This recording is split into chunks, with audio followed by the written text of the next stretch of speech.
Welcome to the 2025 CDL Passenger Practice Test. This test has 60 questions to help you prepare for this test. Before we get started, don't forget to jumpstart that like button to keep this channel running.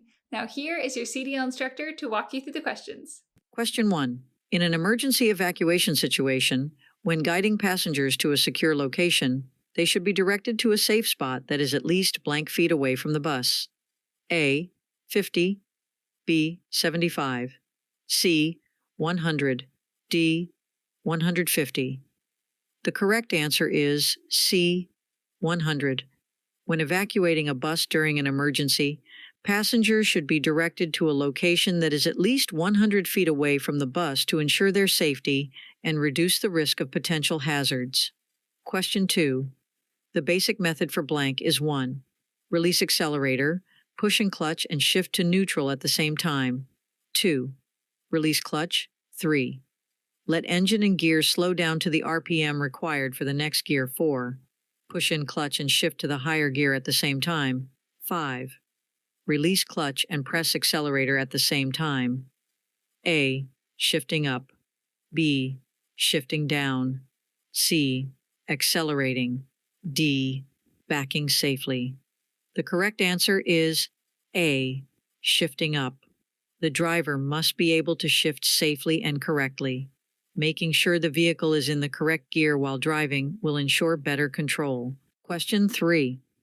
And blank enables drivers to report any damage so it may be repaired in time for the next day's shift. A. Pre-trip inspection. B. After-trip inspection. C. Mid-trip inspection. D. All of the above. The correct answer is B. After-trip inspection. Sometimes passengers may damage safely related parts during a trip. Handrails, emergency exits, and windows should be checked at the end of each shift. If damage is reported at the end of a shift, mechanics might have time to repair before the next time the vehicle is scheduled to be used. Question 4. Which component must be in proper working condition before the bus can depart among the following? A. Windshield wipers. B. Air conditioning system. C. Service brakes. D. Radio communication. The correct answer is C. Service brakes. Among the listed options, the service brakes are a critical safety feature that must be in good working order before the bus can leave. Functional brakes are essential for safe operation and stopping in various road conditions. Question 5. Which of the following methods of signaling is not advised? A. Using your turn signals when changing lanes. B. Raising your hand to signal a stop. C. Activating your hazard lights while driving in heavy rain. D. Signaling to others that it is safe to pass. The correct answer is D. Signaling to others that it is safe to pass. Signaling to other drivers that it's safe for them to pass you is not recommended. It's their responsibility to assess the traffic situation and decide when it's safe to pass, based on their own observations. Question 6. When should you endorse the inspection report completed by the previous driver? A. Immediately upon starting your shift. B. At the end of the week. C. When defects are reported and require repairs. D. Defects reported have been certified as repaired or not needing repaired. The correct answer is D. Defects reported have been certified as repaired or not needing repaired. It's essential to sign the inspection report made by the previous driver only when the reported defects have been verified as either repaired or deemed not needing repair. This helps maintain an accurate record of the bus's condition and its readiness for operation. Question 7. The total weight of a vehicle plus its load is called blank. A. Gross vehicle weight rating. B. Gross combination weight. C. Gross vehicle weight. D. Gross combination weight rating. The correct answer is C. Gross vehicle weight. Gross vehicle weight is the total maximum weight of a vehicle. It is the driver's responsibility to make sure their vehicle is not overloaded and should check the weight and cargo is balanced during their pre-trip inspection and then recheck after driving for 3 hours and after every break. Question 8. How often should the coolant level be inspected in a pressurized cooling system? A. By a mechanic, every 90 days. B. During every refueling stop. C. Whenever the vehicle is parked for more than an hour. D. Once a year during annual maintenance. The correct answer is A. By a mechanic, every 90 days. In a pressurized cooling system, a mechanic should check the coolant level every 90 days as part of routine maintenance. This helps ensure proper engine cooling and prevents overheating issues. Question 9. During your bus inspection, what should you verify to ensure proper functionality? A. Radio communication is established. B. All windows are tightly shut. C. Seat covers are clean and intact. D. Rider signaling devices are working properly. The correct answer is D. Rider signaling devices are working properly. When inspecting your bus, it's crucial to confirm that rider signaling devices, such as the bells or buttons, are in good working condition. This helps ensure effective communication between passengers and the driver during the journey. Question 10. Blank is used to secure the cargo deck to prevent cargo from moving. A. Securing cargo. B. Blocking. C. Cargo tie-down. D. Cargo cover. The correct answer is B. Blocking. Blocking fits firmly against cargo to prevent it from sliding. It may be placed in the front, back, and/or sides to make sure cargo is secure. Bracing is also used and is placed from the upper part of the cargo to the floor. Question 11. When applying brakes, a bus achieves optimal traction when A. The wheels are fully locked. B. The wheels are rolling, just short of locking. C. The wheels are not touching the road. D. The wheels are sliding continuously. The correct answer is B. The wheels are rolling, just short of locking. The bus attains the greatest traction during braking when its wheels are rolling, close to the point of locking up. This allows the tires to grip the road effectively while preventing skidding and loss of control. Question 12. While operating a bus, what action should you take? A. Focus solely on the road ahead. B. Scan the interior of your bus as well as the road ahead to the side and to the rear. C. Engage in lengthy conversations with passengers. D. Keep your gaze fixed on the dashboard. The correct answer is B. Scan the interior of your bus as well as the road ahead, to the side, and to the rear. While driving a bus, it's important to maintain situational awareness by regularly scanning not only the road ahead, but also the surrounding environment, including the interior of the bus, to effectively anticipate and respond to any potential hazards or passenger needs. Question 13. Where are flat mirrors typically installed on a bus? A. Along the rear of the bus. B. On the rearview mirror. C. At the left and right front corners on the bus at the side or front of the windshield. D. On the roof of the bus. The correct answer is C. At the left and right front corners on the bus at the side or front of the windshield. Flat mirrors are strategically placed at the left and right front corners of the bus, aiding the driver's visibility by providing a view of blind spots and allowing for a better understanding of surrounding traffic and obstacles. Question 14. What do drivers not need to be aware of at stops to ensure the safety of the passengers? A. Passengers can stumble when the bus starts and stops. B. Getting on and off the bus. C. The reason for traveling. D. Wait for passengers to find a seat before starting again. The correct answer is C. The reason for traveling. When arriving at a destination or bus stop, drivers should be aware of passengers to make sure they are seated and safe. Starting and stopping should be as smooth as possible for a comfortable ride and to prevent injury. Question 15. What is classified as hazardous conditions? A. Any condition that may cause your trip to be unsafe. B. Familiar routes. C. Roadside attractions. D. Smooth road surfaces. The correct answer is A. Any condition that may cause your trip to be unsafe. Hazardous conditions refer to any factors that could compromise the safety of your journey, such as adverse weather, poor road conditions, heavy traffic, or any situation that presents risks to you, your passengers, and other road users. Question 16.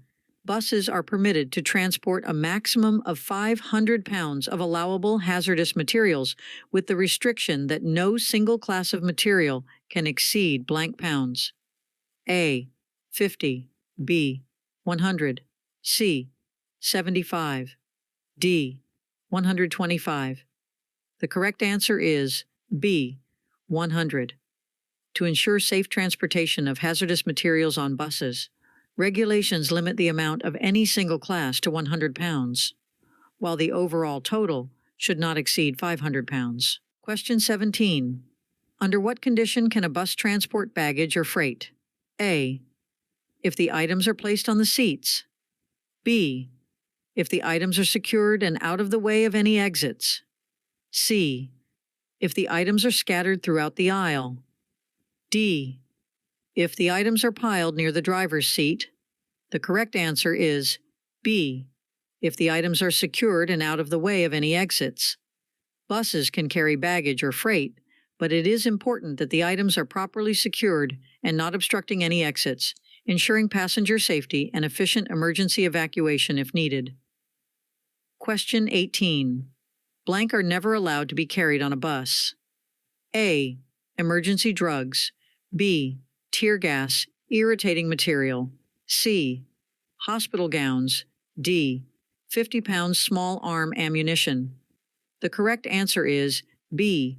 Tear gas, irritating material.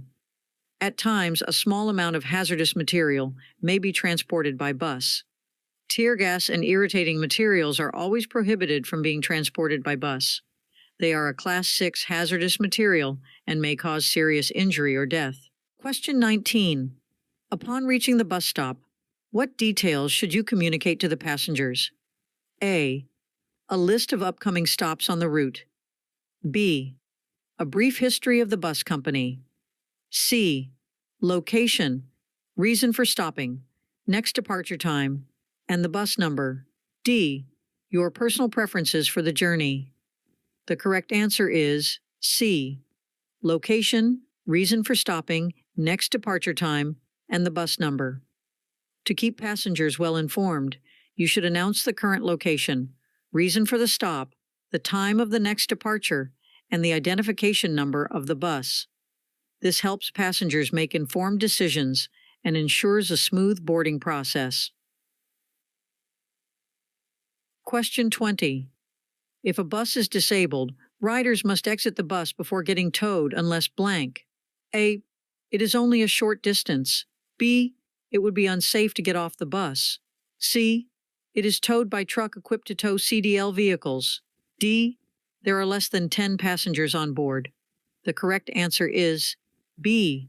It would be unsafe to get off the bus.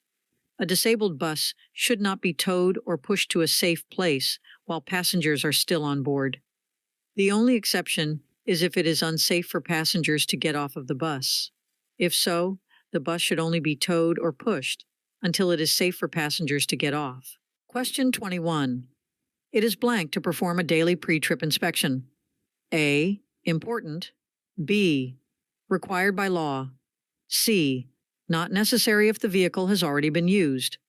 D. Sometimes required. The correct answer is B. Required by law.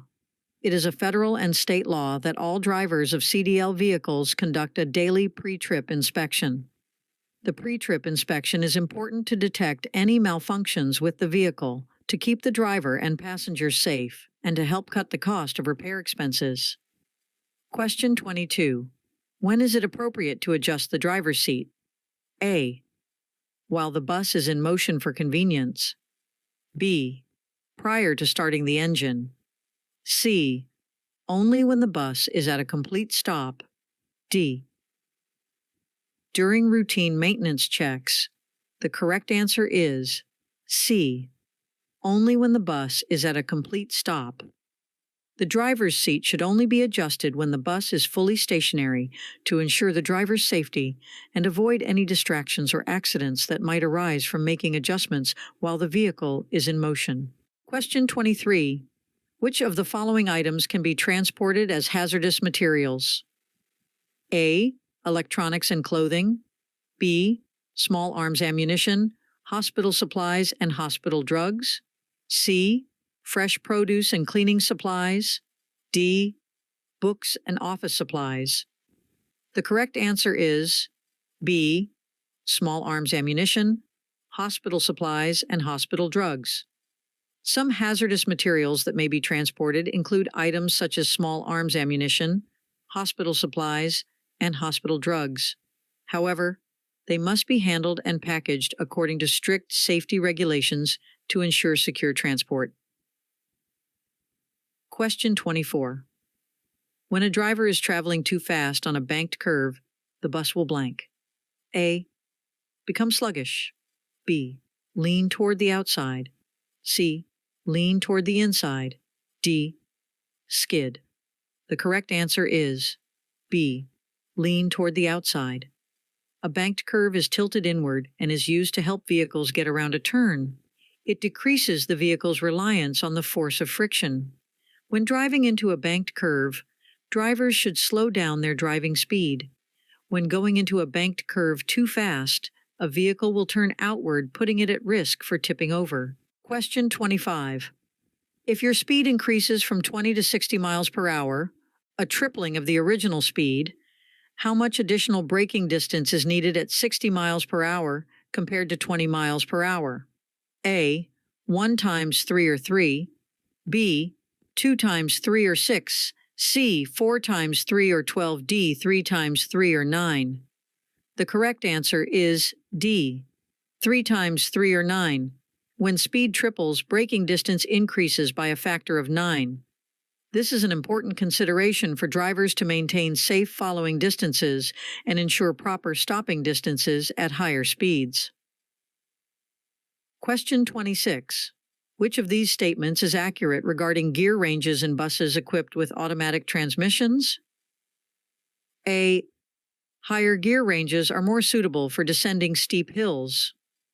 B. The lowest ranges should be used for greater engine braking on downgrades. C. Lower gear ranges are best for conserving fuel on flat roads. D.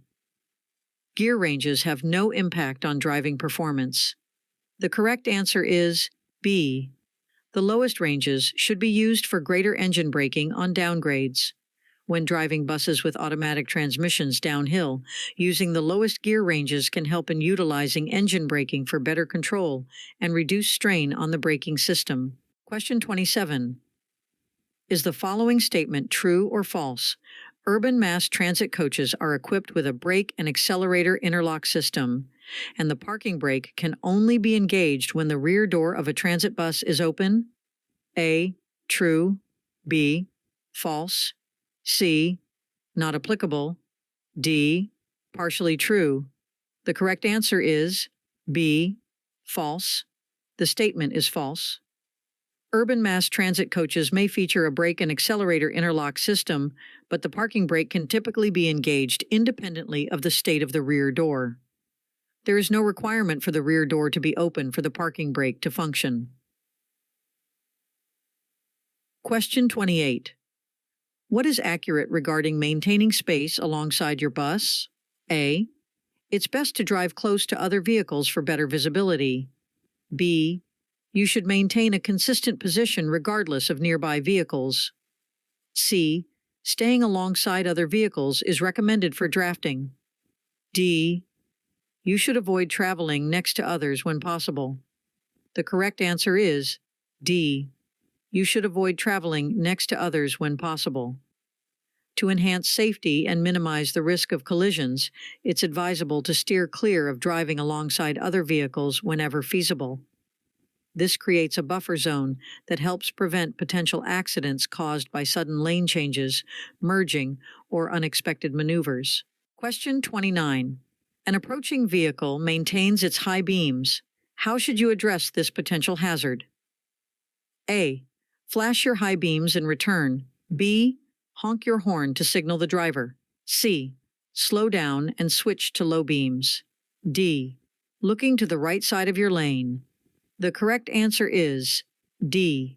Looking to the right side of your lane. When faced with an oncoming vehicle using high beams, avoid direct eye contact with the lights and instead focus on the right side of your lane to prevent glare and maintain better visibility. Question 30. When roof hatches are open, the height of the bus blank. A. Increases. B. Decreases. C. Stay the same. D. Changes. The correct answer is A. Increases. Roof hatches are sometimes opened halfway for fresh air. Drivers should be aware when driving under bridges or underpasses that the vehicle has added height when the latches are open. Question 31. All are examples of emergency equipment on a bus except blank. A. Fire extinguisher. B. Spare fuses. C. Crowbar. D. Tire repair kit. The correct answer is D. Tire repair kit. Drivers should always be prepared for emergencies and make sure their equipment is inspected and in working order. Drivers should make sure that they are properly trained to use safety equipment and that it is secure and easily accessible. Question 32. What are 4 basic skills a driver needs to operate a commercial vehicle safely? A. Skid control, use of windshield wipers, inspection of two-way radio. B. Use of snow chains, use of strobe lights and flashers, crash procedures. C. Accelerating, steering, stopping, backing safely. D. None of the above. The correct answer is C. Accelerating, steering, stopping, backing safely. When starting to accelerate, it is important not to back up. If a vehicle has a manual transmission, the driver must partly engage the clutch before taking their foot off of the brake. While steering the vehicle, the driver's hands must hold the steering wheel firmly and be on opposite sides of the wheel. When stopping the vehicle, the amount of brake pressure the driver needs will depend on the speed of the vehicle and how quickly it needs to stop. Backing is always dangerous and should only be done when absolutely necessary. The driver must start to use a helper when necessary, use their mirrors, and back up slowly. Question 33. When loading cargo, it is important to load blank. A. Heavy cargo on top of light cargo. B. Light cargo on top of heavier cargo. C. Distribute as low as possible. D. Both B and C. The correct answer is D. Both B and C. The height of the vehicle's center of gravity is important for transporting safely. When a vehicle's center of gravity is high, the chances of tipping over are increased. This is especially dangerous when driving on curves. Question 34. While operating a bus, how far ahead should you direct your gaze? A. 5 to 8 seconds. B. 12 to 15 seconds. C. 10 to 12 seconds. D. 8 to 10 seconds. The correct answer is B. 12 to 15 seconds. To enhance your ability to anticipate and react to potential hazards and changing road conditions, it's recommended that you look approximately 12 to 15 seconds ahead, allowing you to make informed decisions and adjustments well in advance. Question 35. What is not a problem when inspecting tires? A. Front tire tread is 4/32 of an inch. B. Air pressure is 200 psi. C. Cracked valve stem. D. Mix-match tires. The correct answer is A. Front tire tread is 4/32 of an inch. Front tires must be no less than 4/32 of an inch, and rear tires must be no less than 2/32 of an inch. Having low tire tread can cause hazards by causing poor traction or having a blowout while driving. Drivers should make sure the tire pressure is at a safe level of 105 to 110 pounds per square inch. The valve stem is securely capped, and tires have even wear and proper treading. Question 36. Spare electrical fuses are considered to be part of the vehicle's blank. A. Electrical fuses repair kit. B. Electrical equipment. C. Emergency equipment. D. Extra mechanical supplies. The correct answer is C. Emergency equipment. Electrical fuses are required by DOT to be included in CDL's emergency equipment. At least one spare fuse is needed for each type of part and accessory that needs to be powered. Question 37. Among the following weather conditions, which one can lead to the most hazardous driving? A. Light rain. B. Fog. C. Ice. D. Overcast skies. The correct answer is C. Ice. Among various poor weather conditions, driving on icy surfaces can be exceptionally dangerous due to the reduced traction and increased risk of skidding or losing control of the vehicle. Question 38. Why is the balance of weight important? A. Too much weight on the steering axle can cause damage to the steering axle and tires. B. Too much weight on the steering axle can make it difficult to steer. C. Too little weight on the driving axle can cause poor traction. D. All of the above. The correct answer is D. All of the above. Poor weight balance can cause a vehicle to be difficult to steer, cause damage, and difficult traction. When loading cargo, materials should be placed at the center of gravity. Question 39. If your bus breaks down on a freeway or expressway and you need to stop on the left side of the road, what is the recommended positioning for the bus? A. Parallel to traffic with the rear door facing the downstream side of traffic. B. At an angle to traffic with the front door facing the downstream side of traffic. C.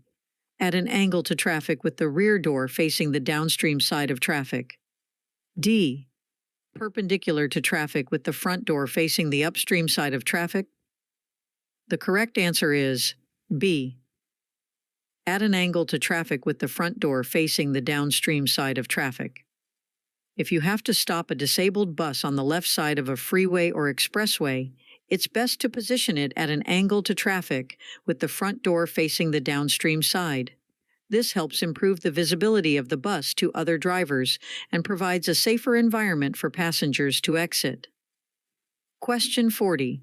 Blank are used to help slow a vehicle down while reducing the need for using your brakes. A.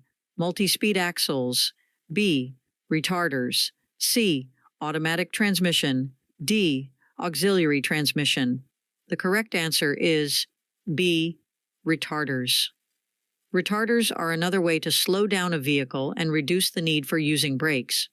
Retarders can be adjusted on some vehicles, and all can be turned on and off by the driver. Question 41. When should a driver discuss bus safety and comfort rules with the passengers? A. When they purchase their ticket. B. At the beginning of a trip. C. At the scheduled destination. D. While driving to destination. The correct answer is B. At the beginning of a trip. Most charter and intercity carriers have rules for the comfort and safety of their passengers. School buses also have rules to keep the bus orderly and safe for students. A driver may prevent conflicts by discussing the rules at the beginning of a trip. Question 42. Which of the following presents a major issue for drivers of vehicles with limited ground clearance? A. Sudden turns on highways. B. Long stretches of open road. C. Humps or dips in the road. D. Smooth and even surfaces. The correct answer is C. Humps or dips in the road. Drivers of vehicles with low ground clearance are particularly challenged by humps or dips in the road. Negotiating such road irregularities can result in scraping or damage to the vehicle's undercarriage. necessitating extra care and skillful navigation. Question 43. Approval from whom is necessary before a bus driver changes the location of a bus stop? A. The appropriate district official. B. The nearest law enforcement officer. C. The bus maintenance department. D. The local traffic control. The correct answer is A. The appropriate district official. Altering the location of a bus stop requires authorization from the appropriate district official to ensure proper planning, safety considerations, and coordination with relevant authorities. Question 44. What is accurate regarding observing the road ahead? A. Most drivers rely solely on their mirrors for road awareness. B. It's unnecessary to look beyond a short distance ahead. C. Many drivers do not look far enough ahead. D. Looking far ahead is only important during inclement weather. The correct answer is C. Many drivers do not look far enough ahead. A common driving mistake is failing to look far enough ahead on the road. This oversight can lead to insufficient reaction time, decreased awareness of potential hazards, and difficulty making well-informed decisions. Question 45. When is the most advisable time to wear your seatbelt for safety? A. At all times for safety. B. During short trips within the city. C. On long trips exceeding an hour. D. Only when driving at high speeds. The correct answer is A. At all times for safety. Wearing your seatbelt at all times is essential for your safety, regardless of the driving conditions. Seatbelts significantly reduce the risk of injury in case of sudden stops, collisions, or accidents. Question 46. Having fulfilled all the prerequisites for a Class B bus driver's license, which one of these vehicles are you ineligible to operate? A. School bus with passengers. B. City transit bus. C. Shuttle bus for hotel guests. D. Class A bus. The correct answer is D. Class A bus. Despite obtaining a Class B bus driver's license, you are not authorized to drive a Class A bus. Different classes of bus licenses may have varying restrictions based on vehicle size and type. Question 47. What requirement must be met by hazardous materials when they are transported on a bus? A. Be covered with a tarp. B. Be loaded on the rear seats. C. Be labeled. D. Be inspected every 100 miles. The correct answer is C. Be labeled. When hazardous materials are transported on a bus, they must be properly labeled to provide information about their nature and potential risks. This labeling ensures proper handling and response measures in case of emergencies. Question 48. It is prohibited for a driver to shift gears when driving a passenger vehicle at a blank. A. Drawbridge. B.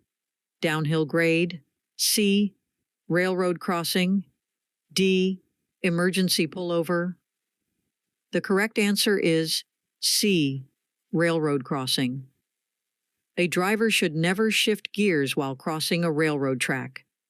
Shifting gears could cause the vehicle to stall on the tracks, putting the driver and passengers in a hazardous situation. Question 49. How often should you inspect your mirrors when considering a lane change? A. Regularly as a part of your check for potential hazards. B. Once at the beginning of your trip. C. Only once, right before changing lanes. D. Only when you hear horns honking from nearby vehicles. The correct answer is A. Regularly as a part of your check for potential hazards. It's important to consistently check your mirrors for potential hazards, including when contemplating a lane change. This proactive habit enhances your awareness of the surrounding traffic and contributes to safer lane changes. Question 50. When the right-of-way is uncertain, what is the safest action to take? A. Honk your horn to signal your presence. B. Proceed cautiously, assuming you have the right-of-way. C. Stop abruptly to avoid any confusion. D. Let the other vehicle have the right of way. The correct answer is D. Let the other vehicle have the right of way. In situations of uncertainty regarding the right of way, the safest approach is to yield and let the other vehicle proceed. This minimizes the risk of collisions and promotes safer interactions on the road. Question 51. What is the appropriate action regarding gear changes when driving a bus with a manual transmission across railroad tracks? A. Shift to a higher gear for smoother crossing. B. Shift to a lower gear for better traction.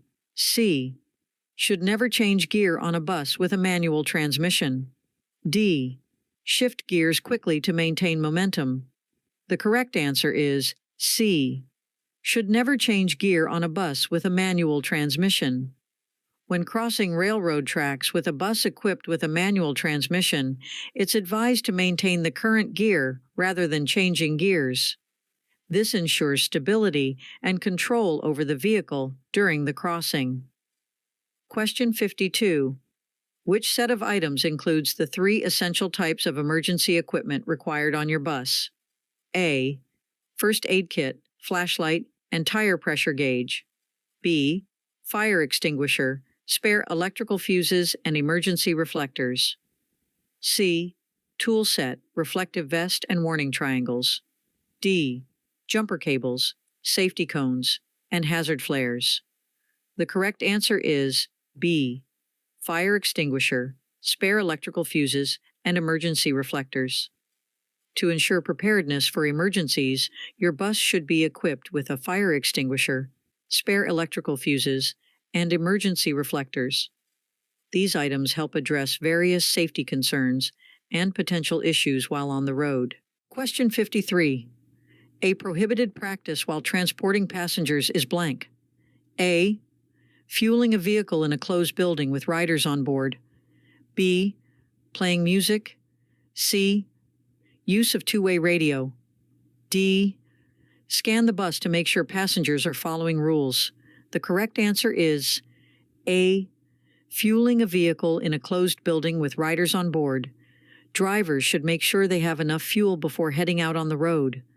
Only when it is absolutely necessary can a driver fuel their vehicle when passengers are on board, but never in a closed building. Question 54. Small arms ammunition and emergency hospital supplies weighing blank pounds or less may sometimes be hauled on a bus. A. 25. B. 500. C. 100. D. 50. The correct answer is B. 500. Most bus companies do not allow any hazardous materials to be hauled on the bus. If small ammunition or emergency hospital supplies are allowed on a bus, they must be properly packaged and not weigh more than 500 pounds. Question 55. What is the recommended maximum stopping distance from a railroad crossing? A. 25 feet. B. 35 feet. C. 50 feet. D. 75 feet.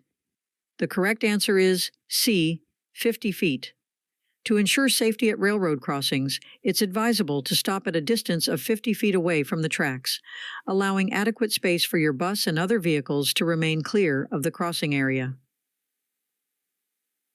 Question 56. Which CDL class does a straight vehicle with a gross vehicle weight rating, GVWR, of 20,000 pounds transporting 20 passengers belong to?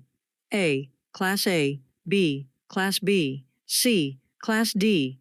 D. Class C. The correct answer is D. Class C.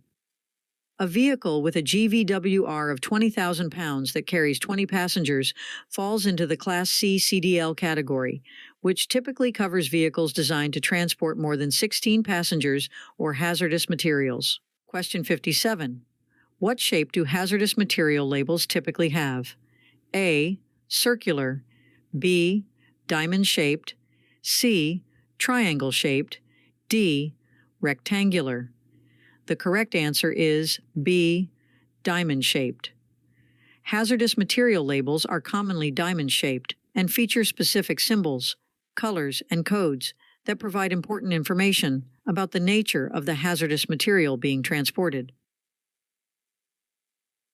Question 58. When slowing down a vehicle, the driver should warn other drivers by blank. A. Using universal hand signals. B. Tapping brakes. C. Use high beams. D. Use a turn signal.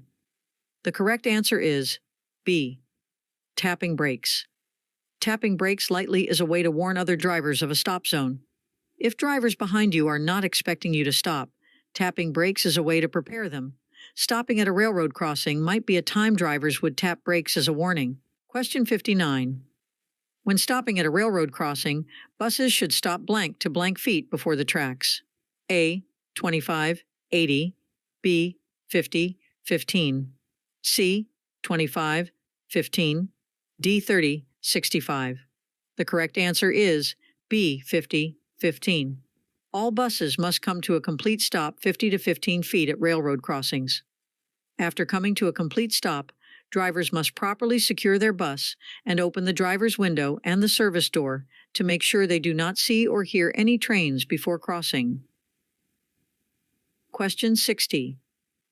When traveling at speeds exceeding 40 miles per hour, what is the recommended safe minimum following distance for optimal daytime conditions? A. 4 seconds plus 1 second. B. 3 seconds. C. 2 seconds. D. 5 seconds. The correct answer is A.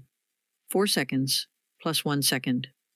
In ideal daytime conditions, when driving faster than 40 miles per hour, it's advised to maintain a following distance of 4 seconds plus 1 additional second for increased safety. This provides ample time to react and maneuver if the vehicle in front suddenly stops or encounters an obstacle. Hope you enjoyed this video. If you still need more practice, then check out these videos or click the first link in the description to get your cheat sheet, which will help you pass your CDL exam on your first try.